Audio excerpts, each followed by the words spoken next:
Salam alaikum.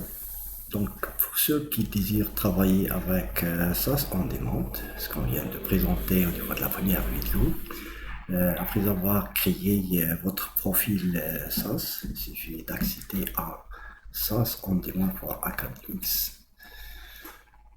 Et vous devez donner le nom de l'utilisateur ainsi que le mot de passe et cocher accepter. Cliquez sur Sign In pour entrer dedans. Voilà, le SAS vient de mentionner qu'il s'agit de tel utilisateur. Et là, vous pouvez utiliser l'application, inviter ou s'inscrire à des cours ou créer vos propres cours. Pour moi, je vais réaliser le travail de la dernière fois à travers l'application SAS Studio.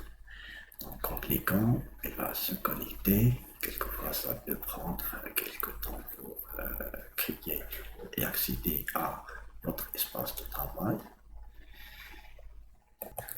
Et voilà le démarrage de SAS Studio en SAS on Demand vient d'afficher au niveau du navigateur cette page web.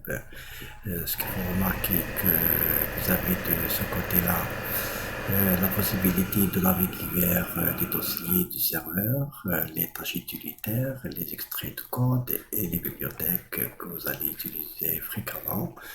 Notez bien que la bibliothèque qu'on utilise c'est SASWalk dans laquelle tous nos travaux seront orientés par défaut à ce niveau-là. Et pour commencer, je dois créer un nouveau programme. Donc, pour les tâches utilitaires, je peux créer un nouveau programme SAS. Et voilà, les différentes fenêtres de lesquelles on a déjà parlé. Vous avez le code dans lequel vous allez écrire le code SAS à exécuter, le journal qui va afficher s'il y a des problèmes ou non, des résultats, je vous avoir affiché quoi que ce soit. Notez bien que l'exemple qu'on vient de traiter la dernière fois consiste à importer le contenu des données qui se trouvent sur un fichier texte vers une table SAS. Donc par défaut, il y aura une table SAS qui sera créée après avoir effectué l'opération d'importation. Donc le contenu de ce fichier texte sera importé vers une table SAS. Il y a à noter que vous devez utiliser le même séparateur dans les données que vous avez dans votre fichier texte. Le code qui vous permet d'effectuer cette opération, comme nous l'avons vu la dernière fois, est le suivant. Première des choses consiste à écrire data, pour dire dans quelle table vous allez effectuer l'importation. Donc data, et par exemple je vais effectuer l'importation du contenu de mon fichier texte vers une table qui sera nommée D1.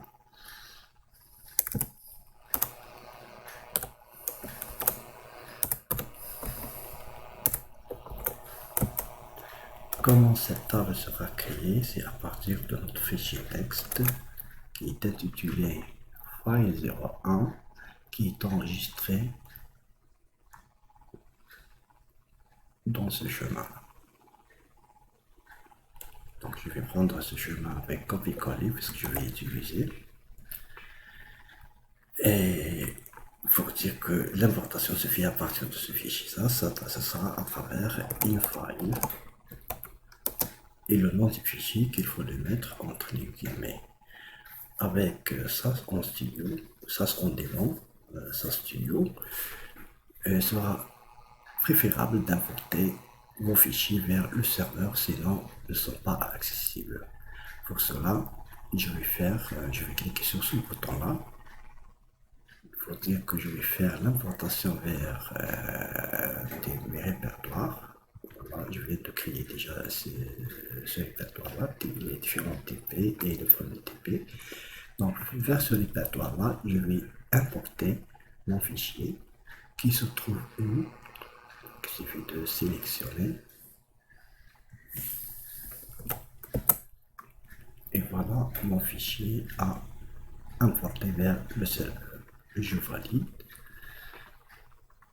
je clique sur télécharger vers le serveur.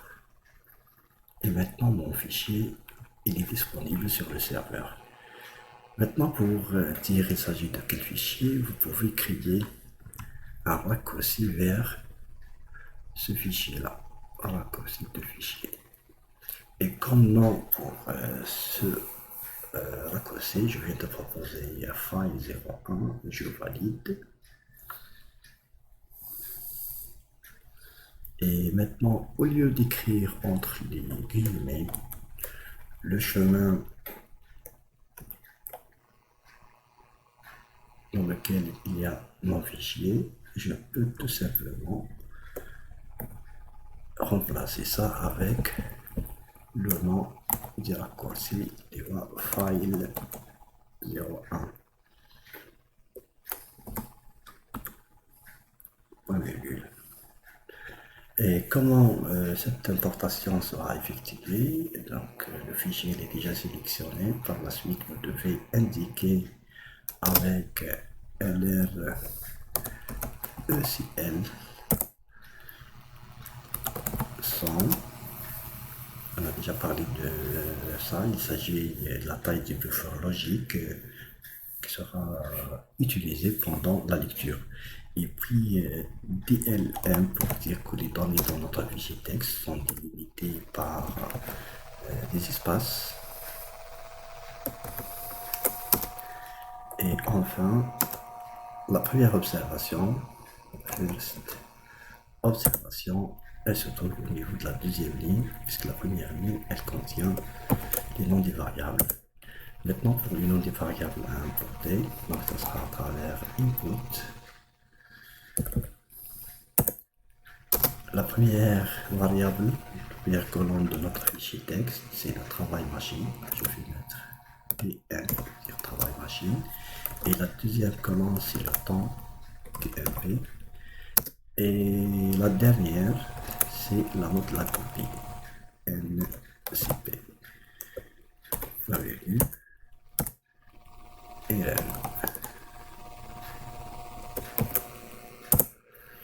donc logiquement, si j'exécute ce code-là, je vais créer une table qui sera nommée T1 ou dans ma bibliothèque work, donc différentes bibliothèques work, pour le moment elle est vide. Et bien sûr, le contenu de la table T1 que je vais créer consiste à importer le contenu du fichier texte, celui-là, en commençant l'importation à partir de la deuxième ligne, first observation égale à 2, et les mises en formation sont séparées par des espaces. Et la première colonne qui se trouve dans mon fichier texte sera importée vers une colonne qui sera intitulée TM, la deuxième TMP et la dernière NCP. Donc j'exécute et on va confirmer est-ce que tout va bien. Exécution. D'après le journal, il n'y a rien et de plus, il vient d'afficher notre table. La table qu'on vient d'importer, elle est dans ma bibliothèque work, voilà, le T1, et il est affiché ici.